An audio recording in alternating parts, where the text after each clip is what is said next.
The evening sky turned deep purple as Mike pulled into the gas station. His old pickup truck chugged along faithfully despite its age, much like Mike himself these days. At 38, his hands were rough from years of electrical work, his eyes tired from raising 2 teenagers alone. Tonight was especially tough. He'd just finished a double shift, his muscles ached, and all he wanted was to get home to his kids. The fluorescent lights of the gas station buzzed overhead as he stepped out of his truck. The autumn air had a bite to it, making him zip his worn jacket a little higher. He slid his credit card into the pump and leaned against his truck, watching the numbers tick up way too fast for his liking. Just enough to get through the week, he mumbled to himself, a calculation he'd grown used to making. His phone buzzed with a text from his daughter asking when he'd be home. He typed back quickly, promising to pick up some milk on the way. That's when he heard it. Soft sobbing coming from around the corner of the convenience store. At first, Mike considered ignoring it. He was tired, the kids were waiting, and getting involved in other people's problems rarely ended well. But something in the sound pulled at him, reminding him of how his daughter had cried after her mom left 5 years ago. Mike clicked the pump handle back into place and walked around the corner. In the dim light, he spotted a woman sitting on the curb, her head in her hands. She wore what looked like expensive clothes, a camel coat and leather boots that probably cost more than his monthly rent. Her car, a sleek black luxury sedan, was parked awkwardly with the hood up. "Excuse me, ma'am? You okay there?" Mike called out, keeping a respectful distance. The woman looked up, startled. Even with mascara streaking down her cheeks, Mike could see she was in her early 60s, with elegant silver-streaked hair and the kind of poise that spoke of a comfortable life. She quickly tried to compose herself, wiping her face with the back of her hand. "I'm fine, thank you," she said, but her voice cracked, betraying her words. Mike dug into his pocket and pulled out a clean napkin he'd grabbed with his coffee earlier. "Here," he said, offering it to her. "Car trouble?" She accepted the napkin with a grateful nod. "Yes, it just stopped working. I've been trying to call my driver, but my phone died and I don't know what to do. I haven't actually driven myself in years, and now I remember why." Mike looked at her car. "Mind if I take a look? I'm not a mechanic, but I know a bit about engines." The woman nodded, seeming relieved to have someone else take charge. Mike popped the hood wider and peered inside, using his phone flashlight to check the obvious problems. "I'm Rose. By the way," the woman said, standing now and watching him work. "Mike," he replied simply, not looking up from the engine. After a few minutes of inspection, Mike straightened up. "Well, Rose, looks like your timing belt snapped. Not something I can fix here. You'll need a tow to a garage." Rose's face fell. "Oh dear, and I have no way to call anyone." Mike glanced at his watch, thinking about his kids waiting at home. His son would be helping his younger sister with homework, both of them probably hungry, but looking at Rose, who seemed completely lost despite her obvious wealth, he couldn't just leave her stranded. "Listen, I can give you a ride somewhere. Home, hotel, wherever you need to go. You can use my phone to make calls on the way." Rose hesitated, studying his face. Mike knew what she saw, a tired-looking man in worn work clothes. He wouldn't trust himself either in her shoes. "I promise I'm not an axe murderer," he joked gently. "Just a dad who'd hate to think of his mom stuck at a gas station at night." That seemed to break the ice. Rose's shoulders relaxed slightly and she gave him a small smile. "That's very kind of you. If you're sure it's not too much trouble, I'd appreciate a ride home. It's about 20 minutes from here." "No problem. Let me just lock up your car as best we can. You should probably take anything valuable with you." Rose grabbed a small handbag from her car, and Mike helped secure the vehicle before leading her to his truck. He quickly cleared some tools and his lunch cooler from the passenger seat, feeling suddenly self-conscious about the state of his vehicle, the worn seats, the coffee stains on the dashboard, the child's soccer ball rolling around in the back. "Sorry about the mess," he said, opening the door for her. Rose slipped into the seat with surprising grace. "Please don't apologize. I'm the one imposing on your evening." As Mike started the engine, he handed her his phone. "Here, you can call whoever you need to. Let them know you're safe." Rose looked at the phone, then back at him. "Actually, there's no one to call. My husband passed away 3 years ago, and my son—" Her voice caught. "My son died 6 months ago. Cancer." The simple way she stated these devastating losses made Mike's heart ache. No wonder she'd been crying. "I'm really sorry to hear that," he said quietly, pulling out of the gas station. "Where to?" he asked, trying to give her a moment to compose herself. Rose gave him an address in Oakwood Heights, the wealthiest neighborhood in town. Mike nodded, not surprised. Everything about Rose screamed money, from her perfect haircut to her subtle perfume that somehow made his truck smell better than it had in years. As they drove, Rose asked him about himself, seeming genuinely interested. Maybe she just wanted distraction from her thoughts, but Mike found himself opening up more than he usually did. My kids are great. Alex is 16, smart as a whip. Wants to be an engineer someday. And Lily's 13, going on 30 sometimes, I swear. After their mom left, it was rough for a while. But we're a good team now. You sound very proud of them, Rose observed. They're everything to me, Mike said simply. Worth every sacrifice. Rose was quiet for a moment. And what about you? What do you do when you're not rescuing stranded women at gas stations? Mike laughed. Not much time for anything else, honestly. I work as an electrician for a construction company during the day. Take whatever overtime I can get. The rest is just being dad, cooking dinner, helping with homework, driving to soccer practice. That sounds like a full life, Rose said. A good one, Mike agreed. Not always easy, but good. As they turned into Oakwood Heights, the streets lined with massive houses behind ornate gates, Mike felt like he'd driven into another world. Rose directed him to a property at the end of a private drive. As they approached, wrought iron gates swung open automatically. Security cameras, Rose explained, seeing his surprise. They recognized my face. The driveway curved through manicured gardens before stopping in front of a house that looked more like a small hotel than a home. Lights illuminated the stone facade, making it glow against the night sky. Mike whistled low under his breath. Nice place, Rose smiled faintly. It's too big for one person. I rattle around in it like a pea in a drum. But it's home. Mike put the truck in park but kept the engine running. Well, you're safe and sound now. Rose turned to face him fully. Thank you, Mike, truly. Most people wouldn't have stopped to help. I'd like to repay your kindness. Please let me give you something for your trouble and gas. She reached for her purse, but Mike shook his head firmly. No need for that. Just glad I could help. Rose studied him for a moment. Then at least give me your phone number, in case I can return the favor someday. Mike hesitated, then shrugged and recited his number, which Rose entered into her own phone that she'd retrieved from her bag. Good night, Mike. Drive safely, Rose said, stepping out of the truck. Good night, Rose. Take care of yourself, he replied. As he drove away, Mike glanced in his rearview mirror to see Rose standing in the pool of light from her massive front door, watching him leave. Something about her seemed desperately lonely despite all the wealth surrounding her. By the time Mike stopped for milk and made it home, it was past 11. The house was quiet, but a plate of pasta waited for him in the microwave. His son's doing, no doubt. Mike ate quickly, checked on his sleeping kids, and finally collapsed into bed. His last thought before drifting off was of Rose, wondering what her life story was and how someone with so much could end up crying alone at a gas station. Life was strange that way, he thought. You never really knew what was going on behind the scenes with people. Sometimes the ones who seemed to have everything were the ones hurting the most. The drive to Rose's neighborhood felt like crossing into another world. Mike's old pickup truck rumbled along the pristine streets where every home looked like it belonged in a magazine. The streetlights cast a soft glow on perfectly trimmed hedges and elegant fountains, a stark contrast to Mike's neighborhood where the most exciting yard decoration was Mr. Wilson's plastic flamingo collection. I hope I'm not taking you too far out of your way, Rose said, breaking the comfortable silence that had settled between them. Mike shook his head. Don't worry about it. My kids are old enough to handle themselves for a bit longer.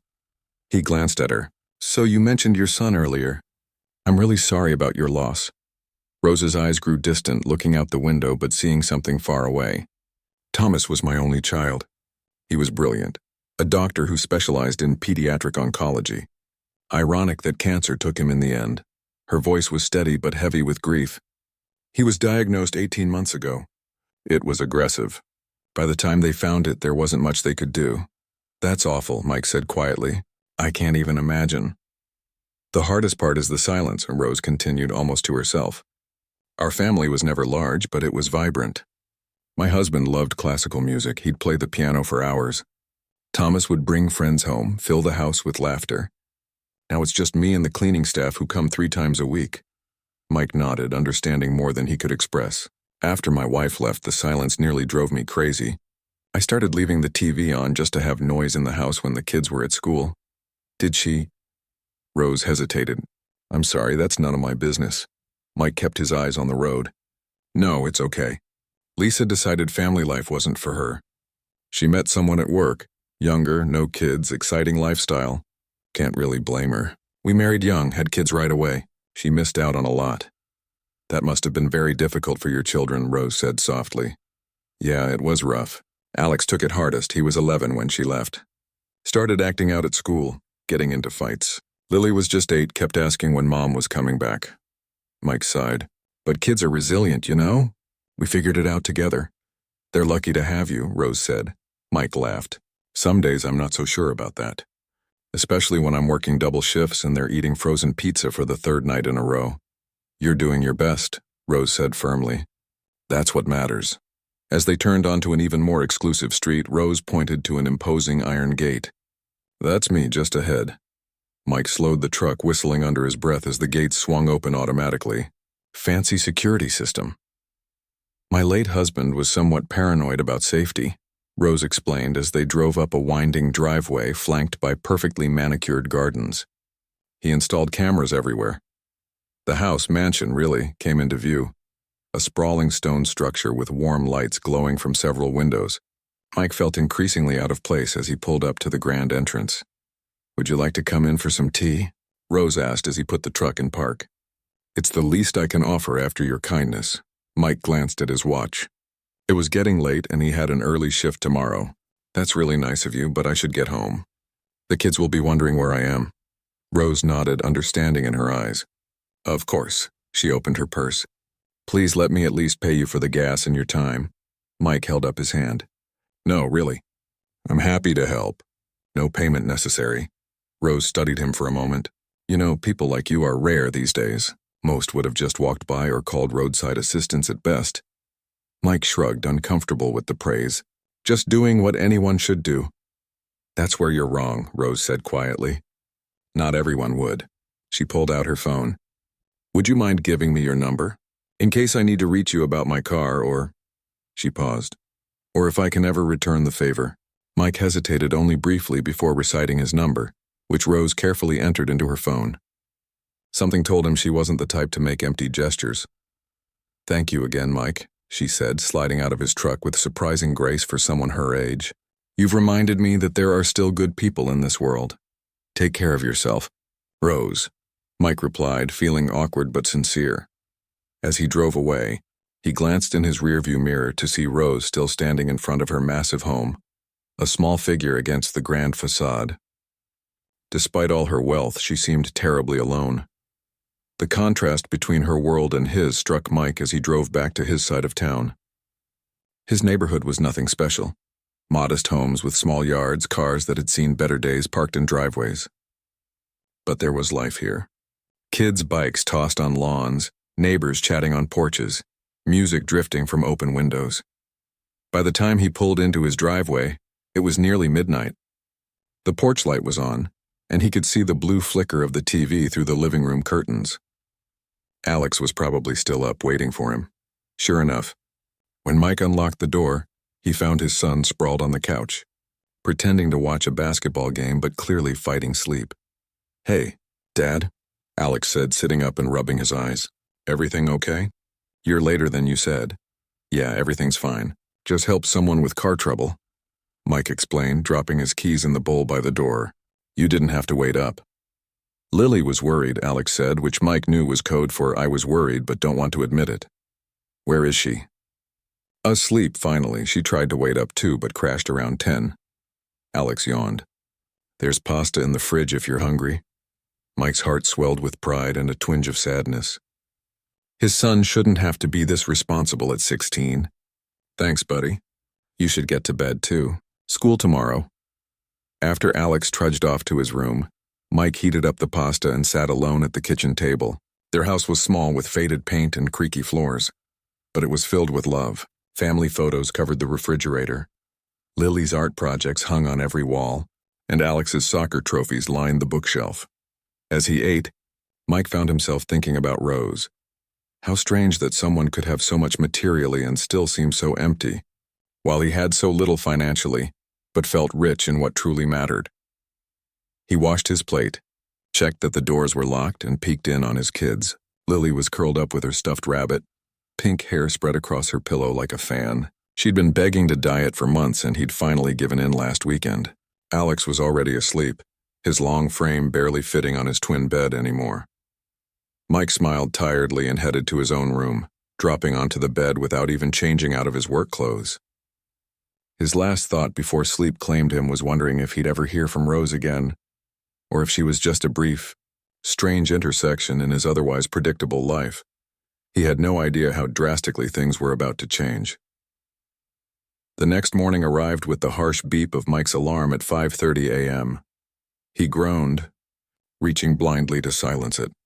Another day, another dollar, and they needed every dollar he could earn.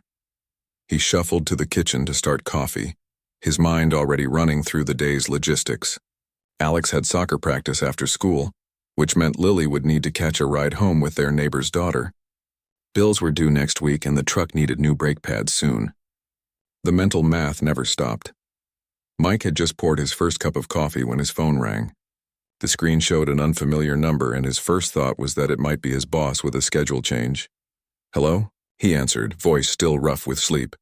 "Good morning, is this Mike Watson?" The voice was male, professional, and definitely not his boss. "Yes, who's this?" Mike asked, suddenly more alert. "My name is Howard Green. I'm Rose Westfield's attorney. She asked me to contact you regarding an urgent matter. Would you be available to meet at my office this morning?" Mike blinked, coffee mug frozen halfway to his lips. "Rose's attorney? Is she okay?" "Mrs. Westfield is fine," Howard assured him. "She simply has a matter she wishes to discuss with you, and she felt it would be best handled through my office. Would 9 a.m. work for you?" "I understand it's short notice." Mike's mind raced. He had work at 7 and he couldn't afford to miss a day. "I'm sorry, but I have to be at work. Could we do it later, maybe after 5 iron?" There was a pause, then. "Mrs. Westfield anticipated you might have work constraints. She's authorized me to compensate you for any lost wages if you are able to attend this meeting." Mike frowned. This was getting stranger by the minute. "What is this about exactly?" "I'm afraid I can only discuss the details in person, Mr. Watson. But I assure you it's nothing negative." Quite the contrary. Mike hesitated, weighing his options. His curiosity was definitely piqued, and if his wages would be covered. "Let me call my boss, see if I can take a personal day. Can I call you back in 5 minutes?" "Of course," Howard replied smoothly.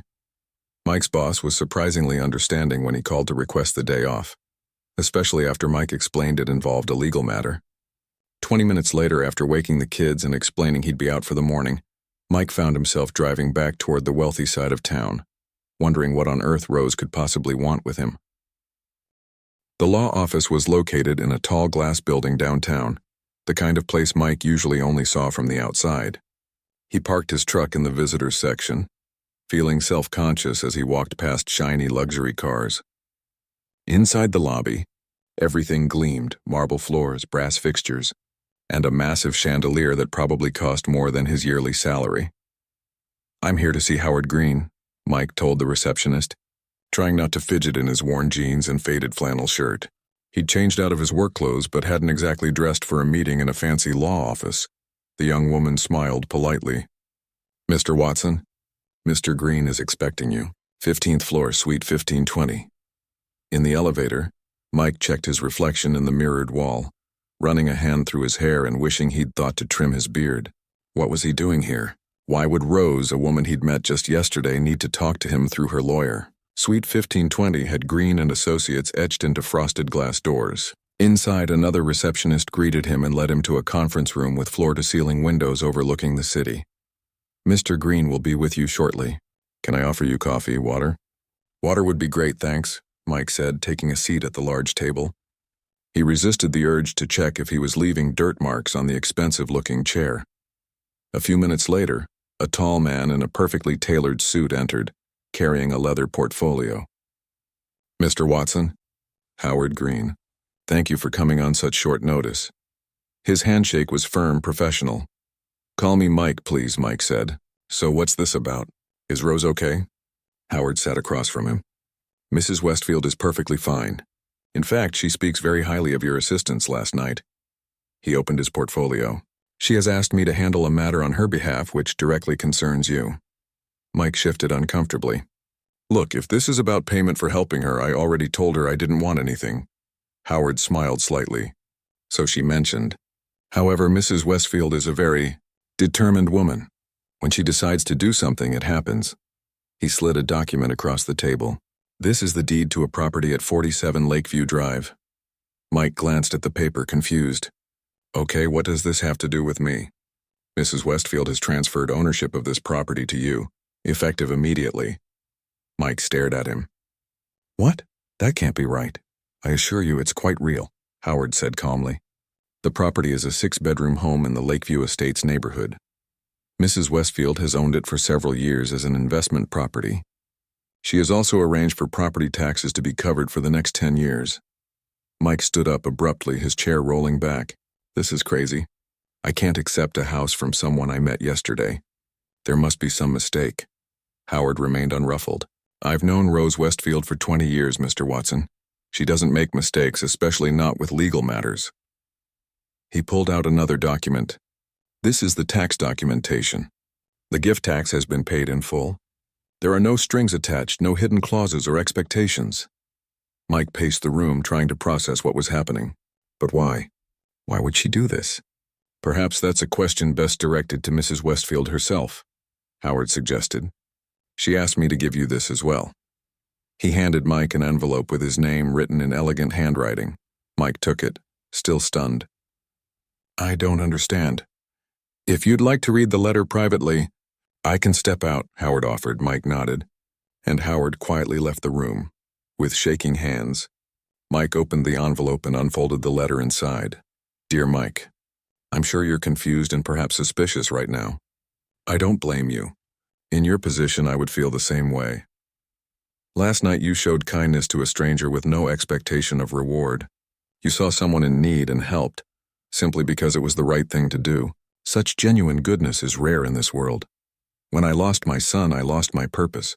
The house at Lakeview Drive was meant to be his family home.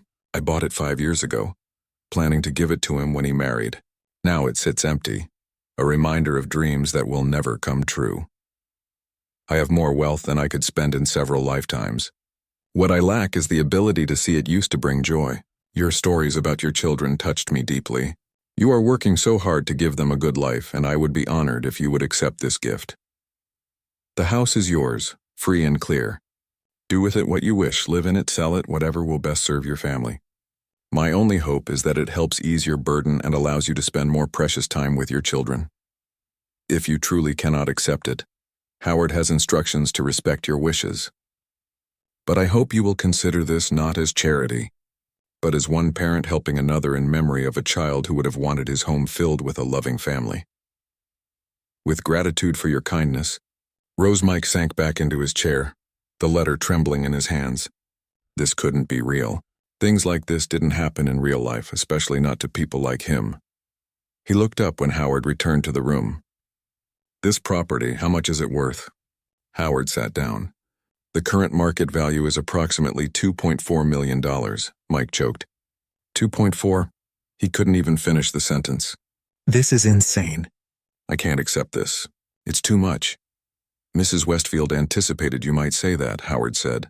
She asked me to tell you that she has 6 other properties, all currently sitting empty. This one is actually the smallest. To her, it's simply an asset on a balance sheet. To you and your children, it could be a home. Mike ran his hands through his hair. I need to talk to her. Howard nodded. She's expecting your call. However, I should complete my professional obligations first. He slid several more documents across the table. These require your signature to finalize the transfer. There's also information about the property, utilities, security system, and so on. Mike stared at the stack of papers, his mind reeling. I don't know what to say. You don't need to decide immediately, Howard assured him. Take the paperwork home, review it. Discuss it with your children. The offer has no expiration date, and if I say no, Mike asked, then the property remains in Mrs. Westfield's portfolio and you both continue with your lives. Howard closed his portfolio. but she hopes you'll say yes. Mike left the law office in a daze, the folder of documents tucked under his arm like a bomb that might explode at any moment. The sunshine felt too bright, the city noise too loud. How was he supposed to go about his normal day after this? He sat in his truck for nearly 20 minutes, trying to make sense of what had just happened. Finally, he pulled out his phone and dialed the number Rose had entered last night. She answered on the second ring. "Hello, Mike, I've been expecting your call." "Rose," he said, his voice strained. "We need to talk. In person." "Of course," she replied calmly. "Would you like to come to my home? Or perhaps you'd prefer to see the property in question?" Mike hesitated. "Your home, I think. This doesn't feel real, and I need to understand what's happening." "I understand completely. Can you come now? I'll let security know to expect you." "I'll be there in 20 minutes, Mike said, starting his truck. The drive to Rose's mansion felt surreal. Last night he'd been a regular guy helping someone in need. Today he was, what? The recipient of the most insane act of generosity he'd ever heard of. The target of some elaborate scam. Nothing made sense. At Rose's gate, he identified himself through an intercom, and the massive iron gate swung open. In daylight, the property was even more impressive. Acres of manicured gardens. A fountain in the circular driveway. The house itself like something from a movie set. A uniformed butler opened the door before Mike could knock. "Mr. Watson, Mrs. Westfield is waiting for you in the garden. Please follow me." Mike trailed behind the butler through rooms filled with antiques and artwork that belonged in museums. They passed through a sunroom with soaring glass ceilings and out onto a stone terrace overlooking gardens that stretched to a small lake. Rose sat at a wrought iron table, pouring tea into delicate china cups. She looked different today, still elegant but more relaxed in linen pants and a silk blouse, her silver hair swept into a casual knot. "Mike," she said warmly, setting down the teapot. "Please join me." She gestured to the chair across from her. Mike remained standing, the folder of documents clutched in his hand. "Rose, what is this? Why are you giving me a house worth millions of dollars?" "We met yesterday," Rose sighed softly. "Please sit. I'll explain everything." Mike reluctantly took a seat, placing the folder on the table between them. "Sugar? Lemon?" Rose asked, pushing a teacup toward him. "Rose," Mike said firmly. "The house, explain." Rose nodded, taking a sip of her tea before setting it down carefully. "When my son died, I lost my purpose in life. Thomas was everything to me, my only child, my future. He was supposed to outlive me, carry on our family name, fill that house with children and laughter." Her voice remained steady, but her eyes reflected deep pain. "Instead, I'm alone in this mausoleum with nothing but money and memories." "I'm sorry about your son," Mike said, his voice softening. "But that doesn't explain—" "I've been searching," Rose continued. "For months I've been looking for something, anything to give my life meaning again. I've donated to cancer research, established scholarships in Thomas's name, tried to fill this emptiness with good works." She looked directly at him, but last night was the first time since his death that I felt useful, connected to another human being in a real way. "Because I gave you a ride?" Mike asked incredulously. "Because you showed kindness with no agenda," Rose corrected. "You saw someone in need and helped, expecting nothing in return. Do you know how rare that is in my world, Mike? Everyone wants something from me. Everyone has an angle, but not you." Mike sat in his truck outside Rose's mansion for nearly an hour, the engine off, just staring at the steering wheel. The folder with the house deed sat on the passenger seat like some impossible object from another dimension. "This can't be happening," he muttered to himself for the 100th time. People didn't just give away multi-million-dollar houses to strangers. There had to be a catch, an angle, something he wasn't seeing. But Rose's words kept echoing in his mind. "I have more wealth than I could spend in several lifetimes. What I lack is purpose." Mike finally started the truck and drove, not toward home, but to the address listed on the property documents, 47 Lakeview Drive. He needed to see this place with his own eyes, to make it real somehow. Lakeview Estates was one of those neighborhoods Mike had driven past but never into. The kind with a staffed security booth at the entrance and streets named after trees or flowers. The guard checked Mike's ID against a list, then nodded him through with a, "Welcome to Lakeview, sir." The houses were set back from the street, each on at least an acre of land. Mature trees lined the winding road, and Mike could glimpse the sparkle of water through the gaps between properties. This wasn't just a wealthy neighborhood, it was elite. When he reached number 47, Mike pulled to the curb and just stared. The house was set back from the road behind a curved driveway, its stone and timber facade reminiscent of an English country manor but with modern lines. A 3-car garage sat to one side, and expansive windows reflected the afternoon sunlight. According to the papers Rose's lawyer had given him, this was now his house, his, a guy who had been calculating whether he could afford new soccer cleats for Alex next month. Mike sat there so long that a patrol car from neighborhood security pulled up alongside. "Him, everything all right, sir?" the security officer asked. "Yeah, sorry," Mike said. "I'm just looking at the house." "Are you with a real estate company?" the officer asked, clearly skeptical that someone in a beat-up truck belonged in this neighborhood. Mike laughed, a slightly hysterical sound. "No, apparently I own it." The officer's eyebrows shot up, but he nodded. "I see. Well, congratulations, Mr. Watson." "Mike Watson." "Welcome to Lakeview, Mr. Watson. Let us know if you need anything." The officer drove away, leaving Mike to his shock. With a deep breath, Mike got out of his truck and walked up the driveway. The documents included the security code for the electronic lock, which he punched in with trembling fingers. The door unlocked with a soft click. Stepping inside was like entering another world. The entryway opened to a great room with soaring ceilings and a wall of windows overlooking a terrace and the lake beyond. Everything was pristine. Hardwood floors gleaming, designer furniture arranged in perfect groupings, artwork hanging on walls painted in soft, neutral tones. Mike walked through the house in a daze. 6 bedrooms, each with its own bathroom. A kitchen that would make professional chefs envious. A home theater. An office with built-in bookshelves. A game room with a pool table. Even a small indoor pool and hot tub off the master suite. It was beautiful. It was overwhelming.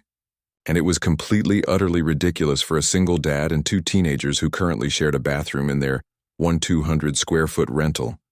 "What am I supposed to do with all this?" Mike whispered to the empty house. The practical part of his brain immediately supplied an answer. Sell it.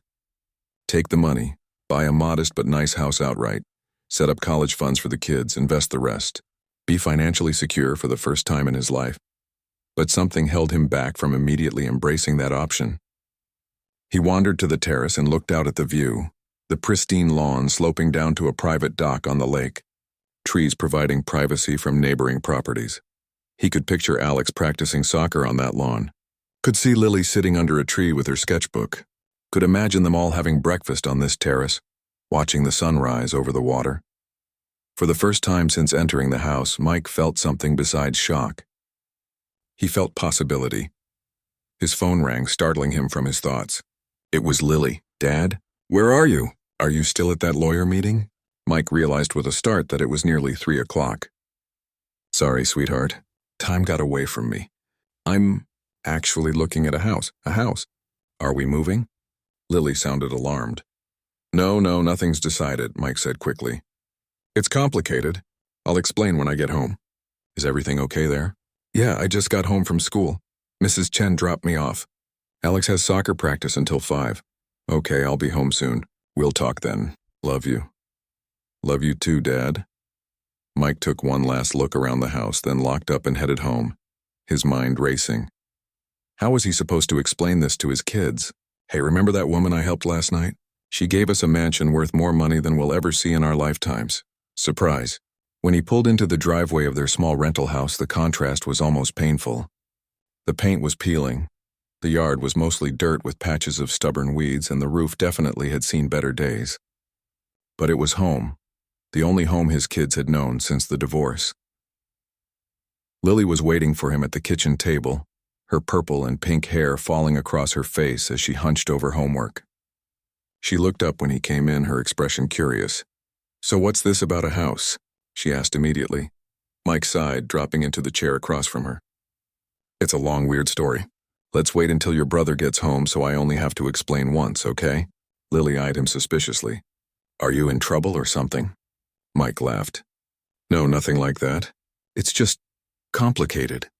"Is it about that person you helped last night? The one with car trouble?" "Yeah, actually." "How did you know?" Lily rolled her eyes. Because you never act weird unless something big is going on. And the only thing different was that you helped someone last night. I'm 13, not stupid. Mike smiled, reaching over to tousle her multicolored hair. Never said you were stupid, kiddo. You're too smart for your own good. When Alex got home from soccer practice, sweaty and hungry as usual, Mike called both kids to the living room. He'd spent the last 2 hours trying to figure out how to explain this situation, and he still had no idea. Okay, he began, as they settled on the worn couch. Something pretty crazy happened today, and I need you guys to just listen before you react, okay? They both nodded, looking increasingly concerned. Mike took a deep breath. Last night, I helped a woman whose car broke down at the gas station. Her name is Rose, and she's very wealthy. This morning, her lawyer called me to a meeting, and he pulled out the folder. She's giving us a house, silence. Then both kids started talking at once. What do you mean, giving us a house? Is this a joke? Why would she do that? What kind of house? Mike held up his hands. One at a time, please. It's a big house in Lakeview Estates. And yes, I'm serious. I've seen the place, I've got the paperwork right here, and her lawyer assures me it's legitimate. But why? Alex asked, his brow furrowed in confusion. People don't just give away houses. Mike explained about Rose's son, about her grief and search for purpose, about her desire to see the house filled with a family instead of sitting empty. So she's just giving it to us? Lily asked, her eyes wide. For nothing. That's what she says, Mike confirmed. No strings attached. It's worth about $2.4 million. Holy sh... Alex caught himself, glancing at his sister. Sorry, but that's insane. I know, Mike agreed. I've been saying the same thing all day. So what are we going to do? Lily asked quietly. Mike looked at his children, these amazing kids who'd been through so much already. I don't know yet.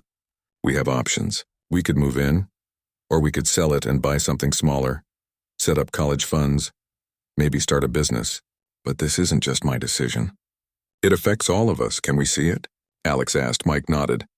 I was thinking we could go tomorrow after school. I want you both to see it before we make any decisions. What if it's some kind of trick? Alex asked, ever the cautious one. What if she changes her mind? Or there's something wrong with the house? Her lawyer says the transfer is complete and legal. But even if something did go wrong, we're no worse off than we are now, Mike pointed out. We take a risk either way. I think we should do it, Lily said firmly. When good things happen, you're supposed to say thank you, not argue about it. That's what you always tell us. Mike smiled at his daughter's simple wisdom. You're right, Lil, but this is bigger than finding a $5 bill on the sidewalk. This is life-changing. We should at least go see the place, Alex said, practical as always. Then we can talk about it more. Agreed, Mike said, relieved that his kids weren't freaking out more. Tomorrow after school. Later that night, after the kids were in bed, Mike sat at the kitchen table with a cup of coffee staring at the property documents. His mind kept circling back to Rose's words from their conversation this afternoon. I know it seems impossible to believe, she had said. But sometimes the UN-iverse works in strange ways. Maybe you helped me for a reason. Maybe I was meant to help you in return. Mike had never been particularly spiritual or philosophical. He believed in hard work, in taking care of his family and putting one foot in front of the other even on the hardest days. But this situation was testing his understanding of how the world worked. He picked up his phone and before he could talk himself out of it, called Rose. Hello, Mike, she answered, her voice warm. I was hoping to hear from you. I saw the house today, he said without preamble. It's incredible. I'm glad you think so, Rose replied. Will you accept it? Mike sighed. I still don't know. It feels wrong, taking something so valuable from someone I barely know. May I ask you something, Mike? Rose's voice was gentle. If our situations were reversed, if you had more money than you could ever spend, and you saw a chance to help someone who had shown you kindness, would you hesitate? Mike was silent for a long moment. I guess I wouldn't, he admitted. But this is so much money. It feels like winning the lottery without buying a ticket. Perhaps that's exactly what it is, Rose said. A stroke of good fortune that neither of us expected. I helped you, yes, but you helped me too. More than you know. How did I help you? Mike asked, confused. You reminded me that there's still goodness in the world, Rose said simply. After Thomas died, I lost faith in everything. I was just going through the motions, existing but not living. Your kindness sparked something in me. For the first time in months, I felt hopeful. Mike didn't know what to say to that. Finally, he spoke. I'm taking the kids to see the house tomorrow. Wonderful, Rose said, and he could hear the smile in her voice. I think they'll love it, Rose, Mike said, hesitating. Would you want to meet them sometime? If we decide to accept the house, I mean. They should know who to thank. I would be honored, Rose said softly. Truly. After they hung up, Mike sat for a long time looking around the small kitchen of their rental house, the cabinets that never quite closed properly, the linoleum floor peeling in the corners, the refrigerator that hummed so loudly they had to turn up the TV when it cycled on. He thought about the house on Lakeview Drive, about what it would mean for his family, about the opportunities it would create for Alex and Lily, and for the first time he allowed himself to consider that maybe, just maybe, this impossible thing was real. Maybe sometimes life gave you more than you deserved, to balance out the times it took away more than you could bear. Tomorrow, they would see the house together. Tomorrow they would start to decide what their new future might look like. 6 months had passed since that fateful night at the gas station, and sometimes Mike still couldn't believe how dramatically their lives had changed.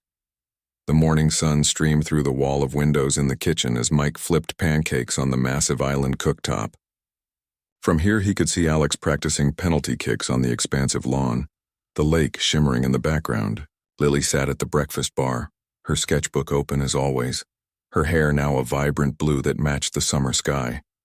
Dad, are you making blueberry ones too? She asked, not looking up from her drawing. Already ahead of you, Mike replied, sliding a plate toward her with pancakes studded with berries. Rose will be here in about an hour, so make sure your room is picked up before then. Lily rolled her eyes but grinned. It's already clean, mostly. The decision to accept Rose's gift hadn't come easily. After the kids had seen the house, their wide-eyed wonder turning to excited chatter about which bedrooms would be theirs, Mike had still hesitated. It felt too good to be true, too much like a fairy tale rather than real life. It was Alex who had finally convinced him. In his practical, thoughtful way, Dad, he'd said, after they'd toured the house for the second time, I think we should do it. Not just because it's a nice house, but because it would change things for all of us. You could start that electrical business you've always talked about. I could go to any college I want. Lily could take those art classes she's been begging for, and you wouldn't have to work double shifts anymore. You could actually be home for dinner. That last point had hit Mike hard. How many family dinners had he missed over the years? How many soccer games and art shows had he been too tired to fully appreciate? His children were growing up so fast and he was missing it, working 60-hour weeks just to keep them afloat. So they'd accepted, and the past 6 months had been a whirlwind of change. They'd moved in gradually, bringing their modest belongings into the massive space a little at a time. Some rooms remained empty. They still hadn't figured out what to do with the formal dining room or the library, but slowly, the house was becoming a home.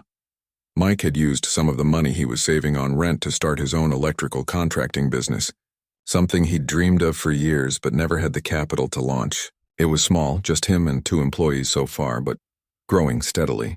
For the first time in his adult life, he had savings, a retirement account, and college funds for both kids. The best change, though, was the time. Time to help with homework, to watch movies together, to simply be present. The dark circles under his eyes had faded, and both kids had commented that he laughed more now. And then there was Rose. What had started as an awkward relationship built on an extraordinary act of generosity had gradually evolved into genuine friendship and eventually family. It began with Sunday dinners. Rose had hesitantly accepted their invitation to join them for a meal in their new home, her gift to them now becoming a gift back to her as well. She had arrived with an expensive bottle of wine and obvious nervousness, clearly unused to casual family gatherings, but Lily had immediately taken to her, bombarding her with questions about her travels and her favorite books. Alex had been more reserved at first, but when Rose mentioned that her late husband had been a soccer fan who'd played in college, he'd warmed up considerably. By the end of the evening, the initial awkwardness had dissolved into comfortable conversation.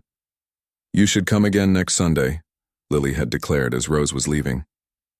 Dad makes really good lasagna, and so it became a tradition. Sunday dinners with Rose.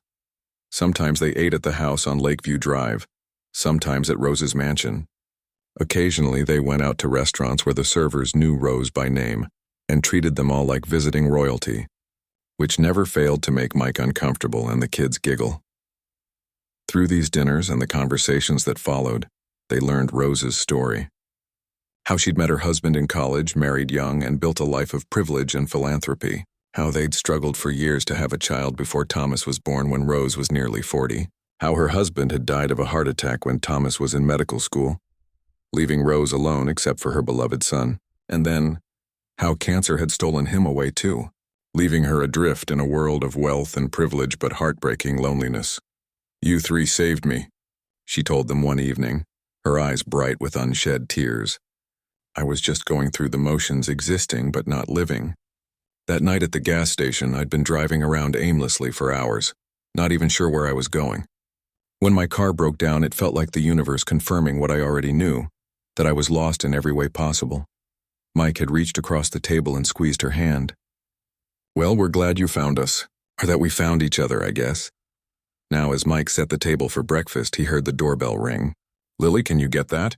It's probably Mrs. Chen dropping off those books she promised you." Lily hopped off her stool and ran to the door. A moment later, Mike heard her excited voice. "You're early. Dad said you weren't coming for another hour." Rose's warm laugh floated through the house. "I hope that's all right. I was up and ready, and I brought something for your father that couldn't wait." Mike wiped his hands and walked to the entryway, where Rose stood with Lily already examining a package in Rose's arms.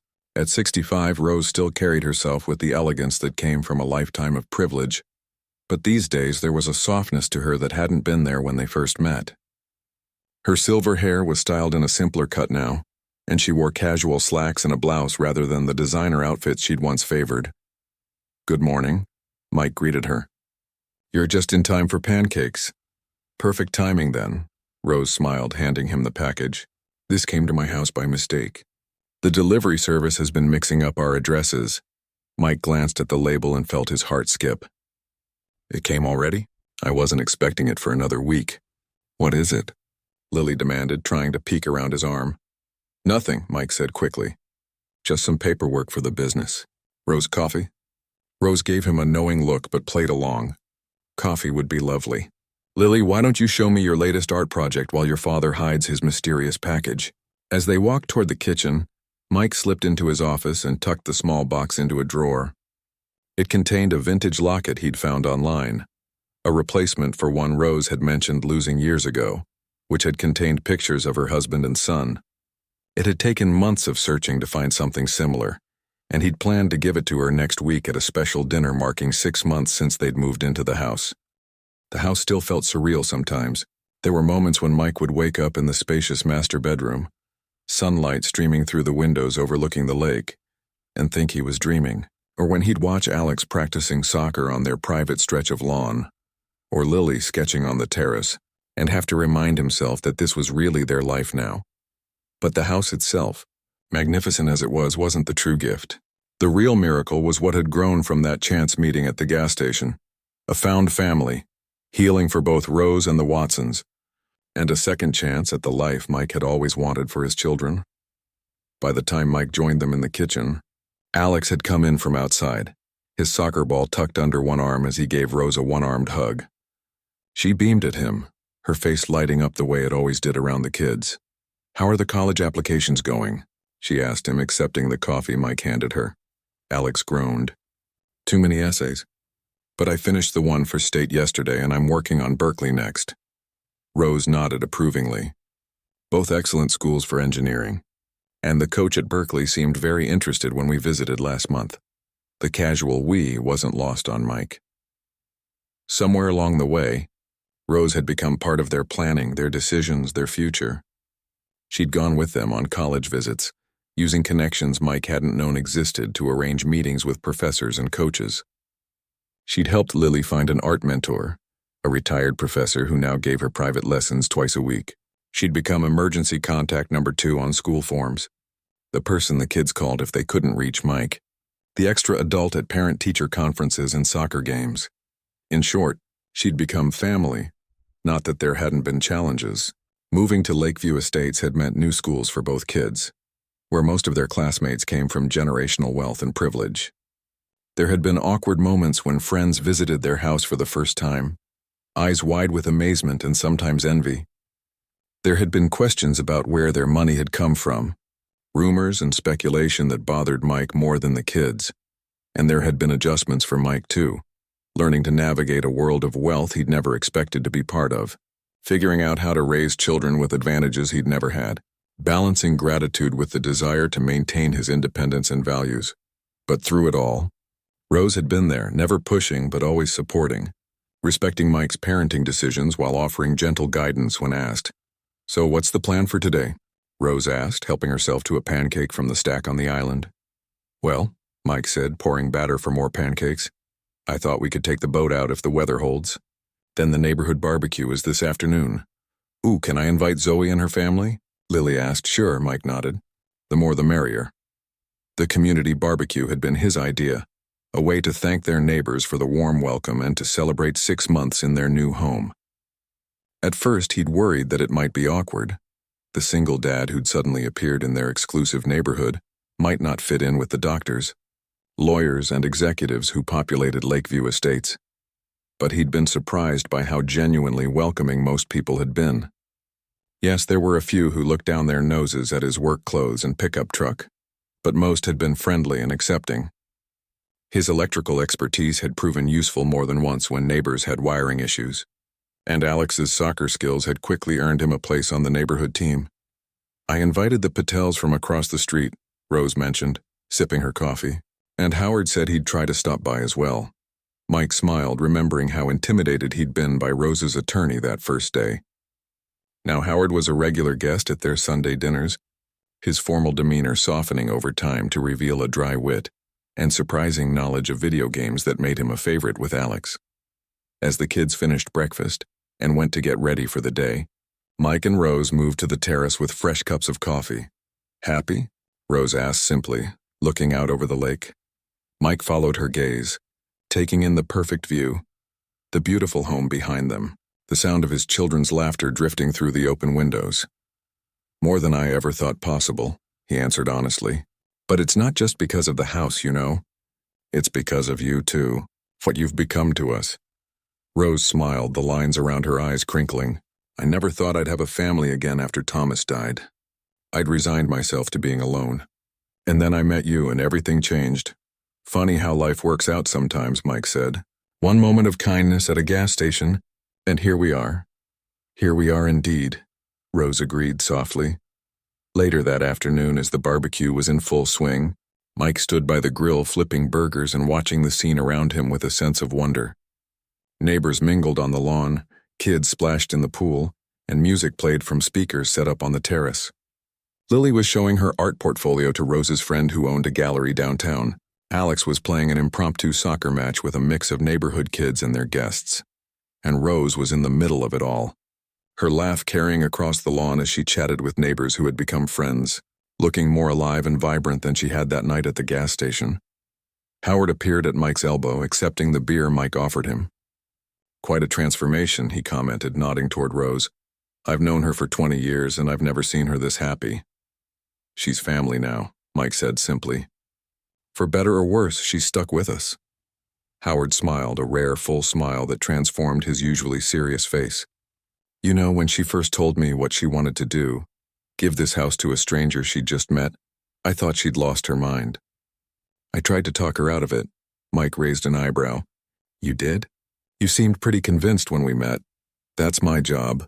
Howard shrugged. "Once Rose makes a decision, I execute it, regardless of my personal opinion. But in this case, I've rarely been so happy to be wrong." He lifted his beer in a small toast. "You've been good for her, all of you. You've given her back her purpose.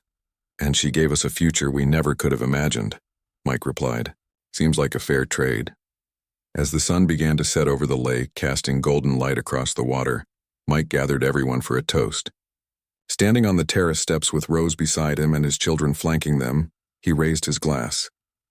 6 months ago, our lives changed in a way none of us could have predicted. We found a new home, new friends, and a new family member. He smiled at Rose, who blinked back tears. I want to thank everyone for welcoming us to Lakeview, and especially thank Rose for her extraordinary generosity and love. To new beginnings, found family, and the remarkable chain of events that can start with one small act of kindness. To kindness, the crowd echoed, raising their glasses. As everyone applauded, Lily slipped her hand into Rose's, and Alex put his arm around his father's shoulders. The four of them stood together, an unlikely family created by chance, cemented by love, and forever changed by that fateful night at a gas station when one person decided to help another. Sometimes the smallest actions create the biggest ripples.